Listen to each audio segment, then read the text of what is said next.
Rivel Soep. Rivel Soep. A side dish from Netherlands. Serves 8. You will need 8 ingredients.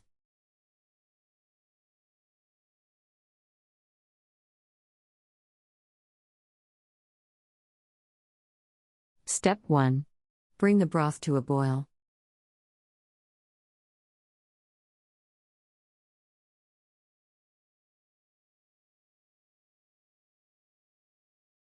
Step 2. In a bowl, mix flour, salt and eggs until you have a crummy mixture, not smooth, it'll make crumbs.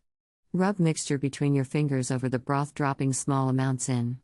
These are called rivels. Step 3. They should not be big, and cook about 10 to 15 minutes, maybe pea-sized. If you want, add the chicken just before you take it off the stove.